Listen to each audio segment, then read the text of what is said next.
Okay, so far this week we've covered some different communications tools and tips and tricks and everything else. We've covered the basic ideas of organizing, writing or presentations or whatever, any kind of communication that you're going to make, you need to organize it. We talked about outlining, we talked about researching, we talked about lots of things. Then we talked about, yesterday we talked about giving presentations and how more is not better, but you need to have just enough to help your audience remember and keep them engaged. And you need to make sure that you're communicating to your audience as a presenter.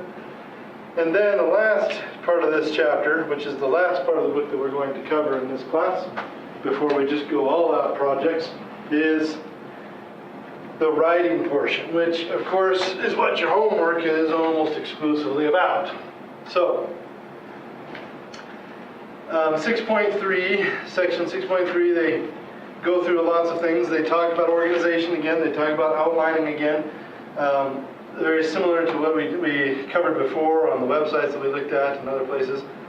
So it's the same kind of stuff. It's when we get to about 6.3.4 on page 159 and 6.3.5, 6.3.6 and 7, all the way through page 170 essentially, where they start talking about different writing things that you should understand. I'm not going to spend a terrible amount of time on each of these because this is something that you should learn in English class. You should have been learning this for the past 12 years of your life or more. But I will talk about them a little bit. We'll just kind of go through them really quickly because I want you to be aware of them, and if you haven't heard of these things before, I want you to go and figure them out, either in an English class or on your own, however you want to. So, 6.3.4 is building better sentences. They're essentially going to go through a lot of different points here. It looks like 15 different points, okay? They talk about parallel construction, okay?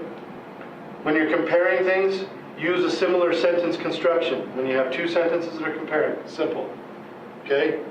They have incorrect and correct examples here. Maybe I'll just put this on the overhead so you can see where I'm looking in the book. Like I said, I don't want to harp on this too much, but I do want you to be aware of it. So let's do it right, I suppose.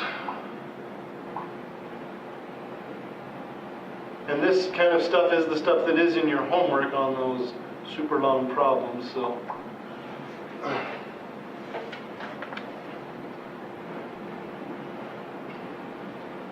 See if I can get this thing working. There it is, okay.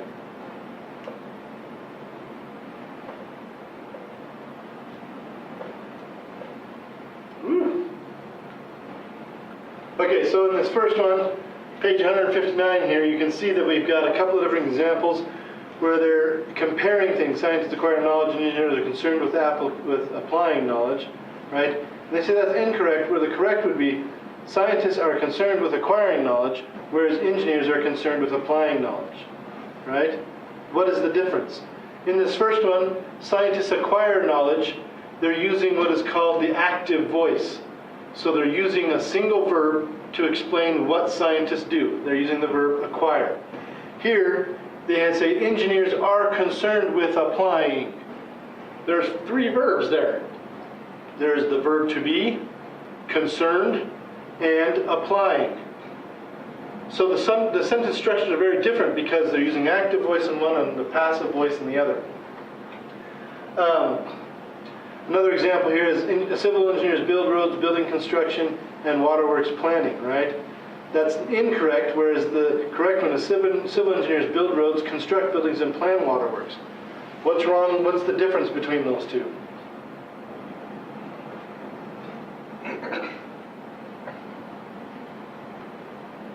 which one is more direct? The correct one? The correct one is more direct. The first one is a little confusing. They build roads, building construction. But waterworks planning doesn't. There's no verb there, right? There's no verb in building construction. Building is a building, it's a noun. And on the last one, there's no verb either. So you have the first idea that has a verb that makes sense because you build roads. But building construction, you don't build building construction. And you don't build waterworks planning. So the verb that you started with doesn't fit all three of your little parts of your sentence. Whereas if you put a verb with each part of the sentence, or you use one verb and it makes sense with all three parts of your sentence, then you have that parallel construction that you're looking for. So make sure that when you're reading through your paper that it makes sense grammatically. Okay? This is probably one of the biggest problems I have with students in my engineering classes. Sentence fragments. A fragmented sentence is a sentence that does not have all of the elements of a sentence. It is incomplete. And what are the elements of a sentence? You need to have a subject and a verb and a predicate. Okay? It's best to have those three at least in a sentence so that you know what is doing the verb, what is doing the action, you know what the action is, and you know what is having the action done to it. Right? Subject, verb, predicate. So, here they say, joining a professional society important to furthering your career. That is incorrect. Why? Because there's no verb, right? There's no verb that is relevant to the subject. What is the subject in that sentence? It's joining the professional society, right? That's essentially the subject. And so you need a verb there. It's a very simple verb. It's the verb to be. Just throw the to be in there and get rid of the comma. Another one of the things that I really have students struggle with is number 4 and number 5. I'm going to show you really quick. This one at the bottom, we use clear pronoun references. So that's the use of things like he and she and him and this and whatever else, right? Make sure that you don't say this shows, say this sample shows, or this design shows, or this. Tell people what you're talking about so that you're not using vague references, okay? Because when you read a sentence that says, he said that she said, and he was over there with her and the other person, and this was that, and you never know what's going on, right? Make sure you're clear. Let's move on here to number 4 and number 5 on page 160. Another big problem that students have. They have a hard time realizing when it's time to stop a sentence. How do you know when it's time to stop a sentence? First subject? You could do it that way. There's actually a much simpler way. Read it and see if you can read it without running out of breath. That's really what you want to do. You don't want to take a big breath, just take a normal breath and read it at a normal to slowish speed. And if the stupid thing is too long, you will run out of breath. Okay? That's way too long. You should never even come close to running out of breath reading a sentence. Ever. Okay? And it should never even be close. You shouldn't have to go, take a breath, okay? That's a really good indicator. There are other indicators as well, grammatical indicators and other things. If the sentence is talking about one thing, one action, one description, one thing, then you're usually in pretty good shape as long as it takes less than a single breath to read. However, if you have a sentence that's talking about 2 or 3 different things and it changes subject, it changes direction, it changes whatever it's doing, changes purpose, then you're also writing a way too long sentence. Okay? So break up your sentences. Another good way to look at it is that your sentence on a piece of paper, typed or written, should never take more than 2 lines. Written, handwritten, 2 lines is the absolute max.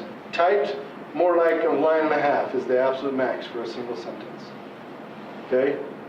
You should not have sentences that go line after line after line. And I have graded papers every semester as a teacher that have sentences that go 6 and 8 and 12 lines. Sometimes they have one subject and they just keep going on randomly. Sometimes they have 9 subjects and you have no idea what they're talking about by the time you get to the end of the sentence because they're talking about so much. Right? So, make sure that you're using sentences that are appropriate length for reading. Then the opposite, right? Avoid short sentences. That is cool. Lame sentence. Not only is it lame because it's not a very good engineering sentence, but it's just short. It doesn't really tell you what that is. You know, when we start using short sentences, we use very short descriptions that don't really tell us much. The word cool doesn't tell us anything.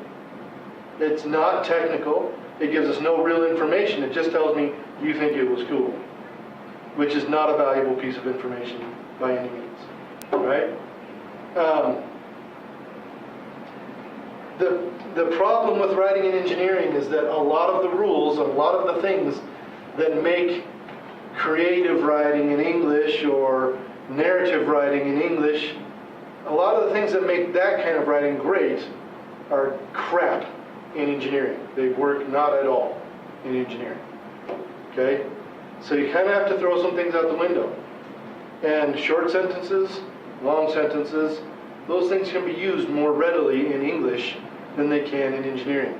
Because in English, they're not really trying to sell you something, they're not trying to convince you of something, and they're not trying to explain something to you. They're just trying to write, okay?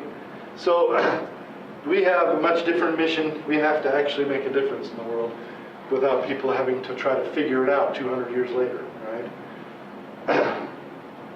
Why do we keep reading Shakespeare? Because nobody's figured him out. And they say he's a good writer. Go figure. If he was a good writer, everybody would have understood it the first time and never had to read it again. Just my opinion. Okay, then you go on to number 6, using active voice. Have you guys ever heard of this phrase, active voice, before? What does it mean? It means that you use the verb that is the action that you want to portray, and only that verb. Okay? So, if I'm walking along and somebody asks me, "What are you doing?" and I say, "I am walking." That is passive voice, not active voice. Why? Because I'm using 2 verbs. What verbs am I using? Yeah. I'm using the to be verb, am, and then I'm using walking, right, as the verb that I'm actually doing. I am walking is passive voice. What would be the active voice? The word walking? What's that? Just saying walking? No, you have to write a sentence of it. You have to have a subject and a verb. You would say, I walk. Sounds weird, doesn't it? What are you doing? I walk. It is actually grammatically correct to say that, but we don't use it very much in the English language. In the English language, we're very, I'm using it now. We are very used to using, that is a very passive sentence, okay?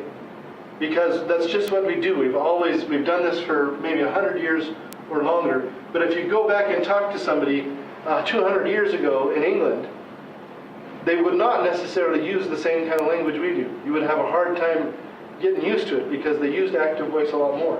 Okay? In fact, in England and other countries that speak English, they still use active voice quite a bit more than we do. Okay? So,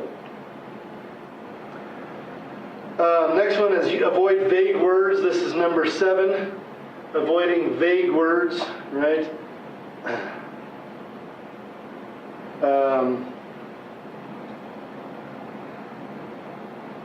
So right here it says this, where is this? Where's my finger? There it is. The sensor read 150 degrees Fahrenheit. We have a tendency to do this a lot in science because there are words that sound really scientific, like sensor, right? But the sensor has a name. It's a thermometer, right? If you say sensor, there are at least 50 different sensors that can read temperature, that can measure temperature in different ways. If you say the sensor, you're not being clear what you did and how you did it, right? Here's another one where you actually explain something rather than just say it.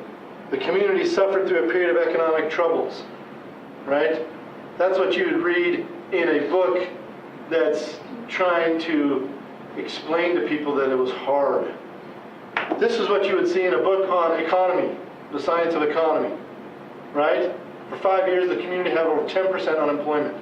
And anybody who understands the numbers knows that that is hard times, right? Economic troubles. Here we go, reducing prepositions, right? Of, in, by, on, out, to, under. Those, we want to reduce the number of those words in our sentences. We have establishment of a panel of experts in safety was needed for investigation by miners in Pennsylvania, right? Again, something we use quite a bit, and here we have a panel of safety experts was established to investigate accidents by Pennsylvania miners. We went from 3 to 1, right? It's really easy to add those in all the time, but we need to cut back on the use. Eliminating redundancies. Try not to say things twice. The pH value was 7.2. pH is a value. Everybody knows that. So don't use words that are extraneous and unnecessary. Avoid bureaucratic language. This is one of my favorites, right? By means of. It's like lawyer speak, right? In the event of, for the reason that, with regard to.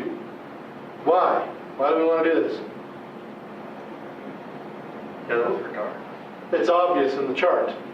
What is obvious in the chart? The correct part is like a lot easier to understand. Yeah, and what else? You're not going to bore everybody to death. And what else? What's the most obvious thing about those two columns? It's short. It's shorter, right? You're saving time, and in engineering, time is everything, except for money, right? So, you're saving time. It's simple, it's straightforward, and it saves time and space. I have a great joke about engineers that I'm going to share with you now because I think it illustrates why engineers write the way they do and why engineers behave the way they do and why they do things the way they do in general. So there's these 3 friends and they're out golfing. And they're behind this other group of 3 people that are just really clogging up the golf course. They're hitting balls all over the place and they're taking forever at each hole. And these 3 golfers are one of them's an engineer, one of them's a priest, and one of them is a doctor. These 3 friends that are following this slow group. And they're talking with each other, trying to figure this out, and they're frustrated. They're really frustrated, I suppose, because they're well-educated, they're wealthy, and they don't think that golf courses should have people that are just screwing around on the golf course. They're just kind of snobby that way. So one of them calls over the golf club manager and says, "Tell us what the deal is here. We've been trying to play through. We've been trying to get ahead of this group. We've been out here for 3 hours and we're on the 6th hole. What's going on?" And the range manager says, it's a little bit of a sensitive issue. These 3 golfers are actually firefighters who lost their vision while they were saving our clubhouse a year ago. And as a thank you to them, we decided to give them an honorary membership to the golf club. And so they come out here and play whenever they want, and we just don't give them any trouble. And the priest says, "Oh, bless them for putting their lives on the line to save your golf club, and save our golf clubhouse." He says, "I'm going to go to the church and I'm going to light a candle for them, say a prayer." And the doctor says, I know an ophthalmologist that might be able to help them. He's doing this new procedure to help regrow eye tissue that has been burned. I'm going to give him a call and help these guys out." And the engineer says, "Why can't these guys play at night?"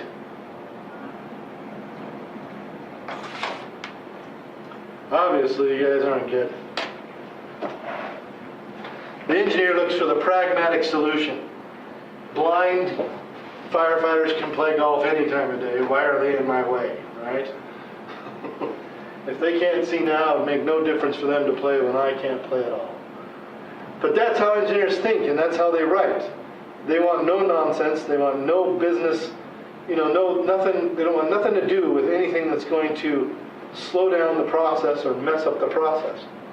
And their writing is no different than anything else. Here we have some other things after the bureaucratic, avoiding informal language. Things like we plugged numbers into the equation, or another one of my favorites is things like we turned and burned, or we cranked it out, or informal language is essentially the colloquialisms and stuff like that. The word cool, the word awesome. Those kinds of words are colloquialisms that do not mean what we think they mean, first of all. They have multiple meanings because of the culture we live in, and they have no place in a professional paper of any kind. So,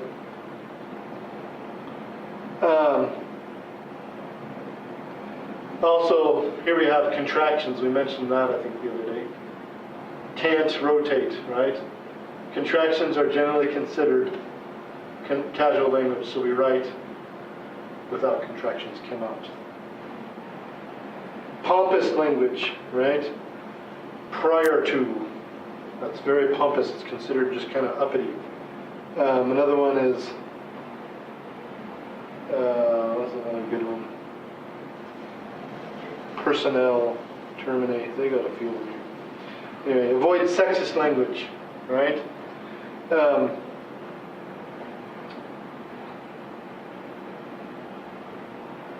This one is kind of,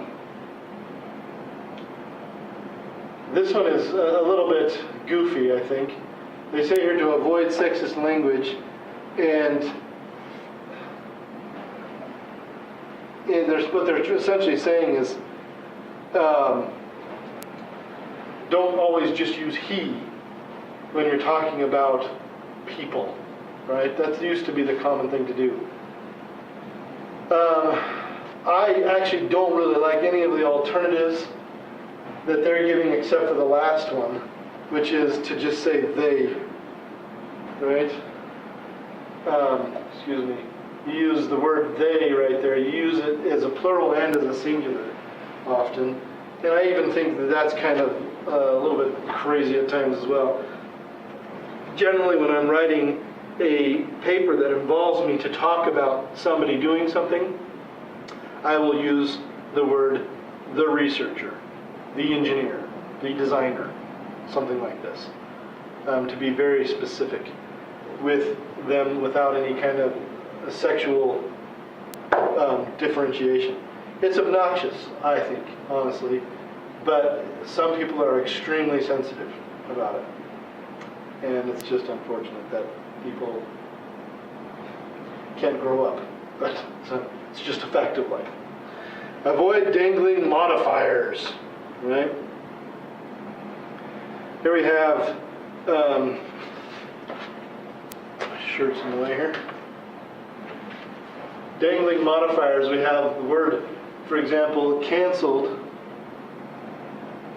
Let's see.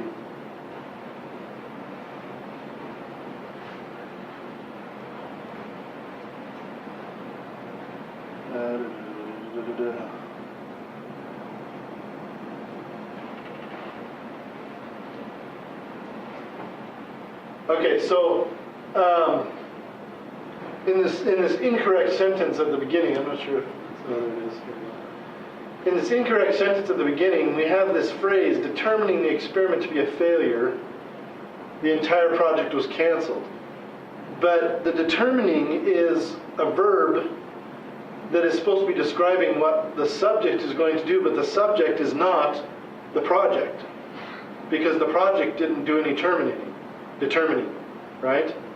There was somebody or something that determined that this project was a failure so that it was canceled, and they didn't include it in the sentence.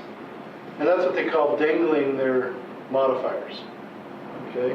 So make sure that if you have, and this is another common thing where we just assume people know who and what we're talking about. And so we leave it out of the sentence. Don't do that. Okay? Say what is it that determined that it was a failure? If it was the project manager, like they used in this one, or was it some part of the experiment that went awry and got some data that determined it was a failure, whatever. And then here they say to avoid split infinitives. Eddie decided to quickly drive down the road. And the preferred one is Eddie decided to drive quickly down the road. Right? It's not quickly drive, you drive quickly. Because the quickly is describing the drive. Right? So you put your description afterwards. It's not necessarily a right or wrong in this case, but it's just the way we do things. Okay, so section 6.3.5 is all about punctuation. Hopefully you understand how to use punctuation, and if you don't, look it up. The most commonly misused punctuation problems probably are quotation marks. People put quotation marks about everything, even when they're speaking to people. They put quotation marks with their little fingers, and it starts to get annoying. Other things that are commonly misused are the hyphen, right? The little dash, misused all the time.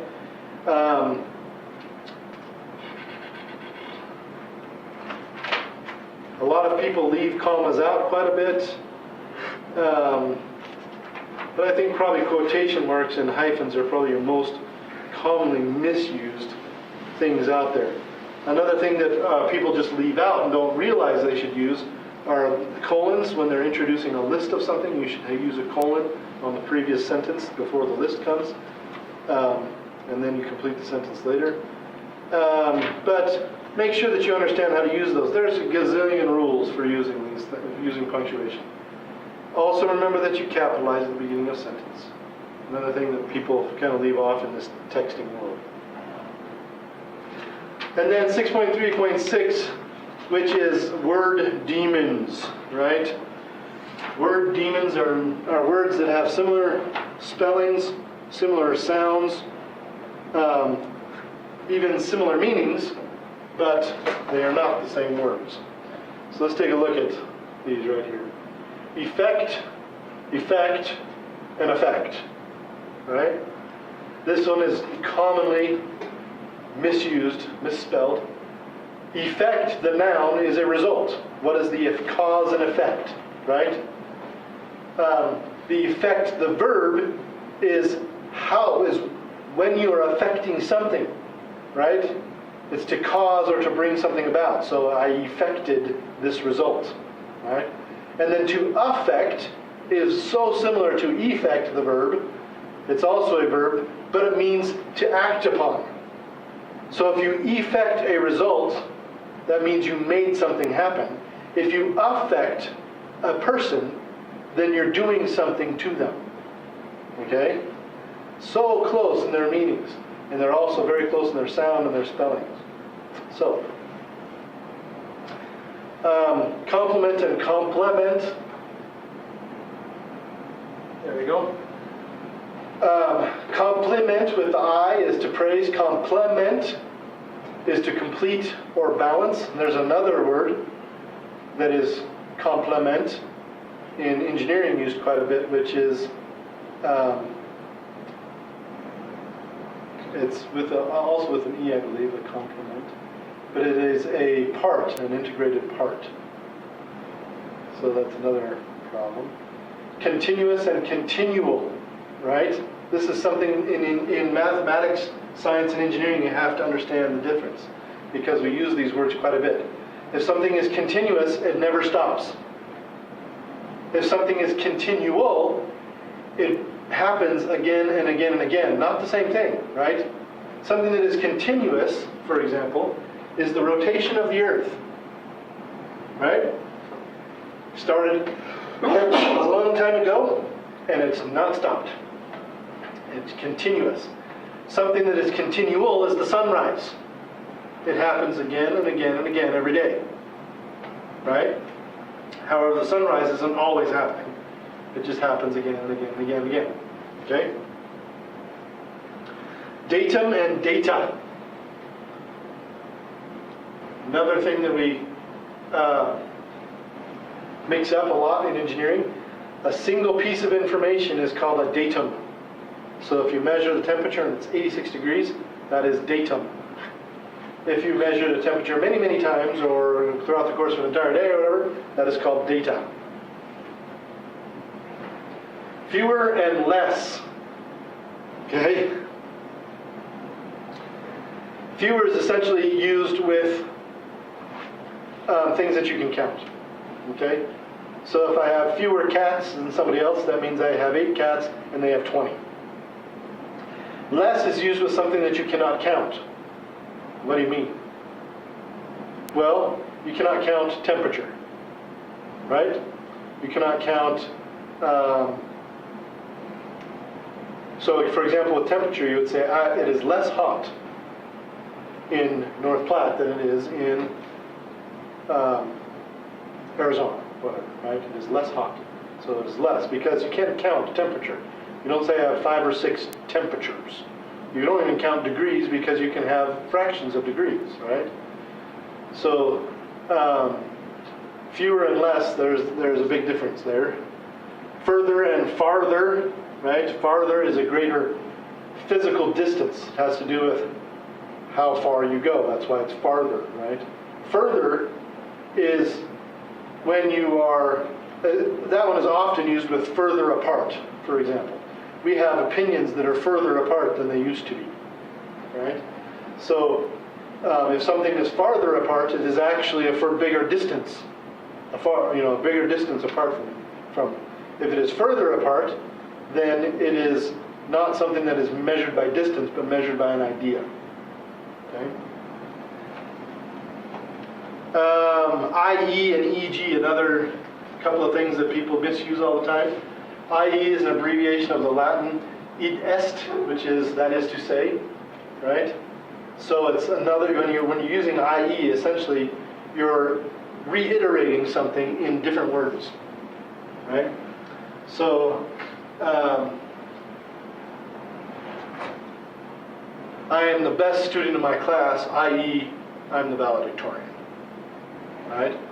Whereas EG is exempli gratia, which is for example or free example, which is really what it means. It means free example. And that means that you're going to give an example of what you've just said, right? Here we said engineers are better lovers. i.e. they have fewer divorces than many other professionals. That's the i.e. one. Mechanical engineer must take technical courses, e.g., for example, these technical courses are heat transfer, fluid flow design, etc. So, we have a comma that always follows this. We have principal, principal, and principal, right? A rule, most important, and a leader. We have its and its. Hopefully you know those two, right? Its is a contraction of it is, so we shouldn't be using it anyway. Its is the possessive. It belongs to it. There, and there. Again, that last one we shouldn't be using anyway, because it is a contraction. We have that and which, right? That being restrictive. So, I guess the best way to do it is to just read the example. Of the tools that are carried on a sailboat, the screwdriver is needed most, right? So we're picking one thing out of many, right? The screwdriver, which can also open cans of paint, is needed to tighten loose screws. So the which thing is giving you more, it's kind of like giving you more information or adding to something like that. It's kind of a little bit difficult to really put words on those, but they are restrictive and non-restrictive. The that really picks it out of the many. Loose and lose, right? Lose and loose. There you go. Lose and loose. To misplace, and loose is not tight. Lose also means to not win, right? 13, we have example. Sorry. 13 we have since and because, another very common one. Since is supposed to be used in time frame. So something that I've done since the last time I was doing something, right? But because is it's a qualifier, essentially, that is a cause and effect, right? For the reason that. Well, this last couple here, we have while and whereas. We don't use whereas very much, but while is again a time thing. It's something that you're doing it at the same time. And we often use it in place of whereas. Because whereas means although, right? So you're talking about something although something else is happening. And it's almost similar to while something else is happening, but it's not the same. And so most people just use while anyway, right? For example, we'll say,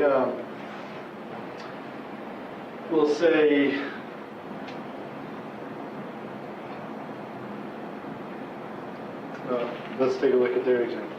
Let's keep forgetting they have examples. Cargo planes are used to carry things while passenger planes are used to carry people. What that sentence means is that cargo planes are carrying things, and at the same time, passenger planes are carrying people. But that's not what they're trying to say. What they're trying to say is that one plane does one thing and the other plane does the other thing. They're trying to differentiate the two kinds of planes. In that case, they should have used whereas. But we often use while. We use it all the time. Because we just haven't used whereas much. I mean, people just don't use it anymore.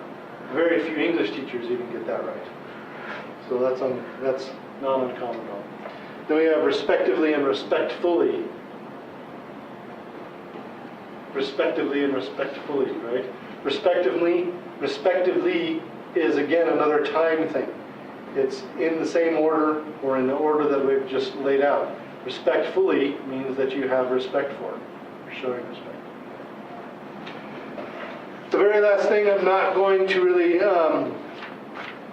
the last few things I'm not going to spend any more time on. I'm just going to talk about them really quick. They talk about putting numbers in. That's something that you will learn as you get on through your education some more, as you learn to write papers. But you should set them off at the very least. You should give them some space. For example, they have right here, they have a little bit of writing here, and then they have an equation, and they have a space between the writing and the equation and a space after the equation and the writing. And they also have indented the equation. That's always the case when you put equations into your work. And we won't be doing much of that in our class, so I'm not going to spend any more time on it. However, one thing I am going to mention are these tables here. I'm going to talk about some things from these tables. Some things that you should always put in your writing are the units. So if you don't just say our car is 45 long. Our car is 45 inches long. Our car is 45 feet long. Our car is 45 centimeters long. Put in the correct units, always. Okay. They talk here about subject-verb agreements. Just make sure that you're using the right words, right? You don't say that my teacher. Don't say I is going to the store, right? That's not. You don't have your subject-verb agreement there. Make sure you do that properly. And the last thing that they cover is a bunch of miscellaneous issues that I've talked about quite a bit already. The only thing that I didn't talk about really is this part right here, first person writing. You should never do it when you're writing in engineering. You should never say, I did this, I, whatever, or even we, right? You always write in the second person, essentially, or the third.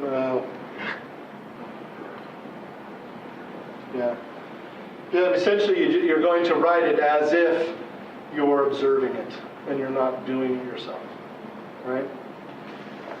You don't usually even write in the third person. You usually write in the second person somewhere. You're just going to do it as if you're observing it, and make sure that you're spelling your words properly. You know, you guys are going to be using computers no excuse to misspell a word. None at all. Turn on the spell check. When that highlight comes up, fix the problem. Okay? Now we have painstakingly covered all of our writing stuff, and now you guys are ready to rewrite all those however many sentences I gave you to rewrite, like 40 of them. So you guys can go off and get that done this weekend and bring it in Monday, and that's your last homework assignment on this book. And now we can just have fun the rest of the semester doing projects. How's that sound? Excellent. Okay, so we will meet again Monday, and we will start our next project. Don't forget to get your homework done. Remember, you do have an outline to do I forgot to send that email yesterday, or Wednesday, but I'll send that again. Remember, you do have an outline to do that involves outlining a process that you're going to explain to me, and then writing a rough draft about that process, and then writing a rewrite of that process, right? So I'll send that out again. It needs to be at least 5 steps, no more than 10 steps process.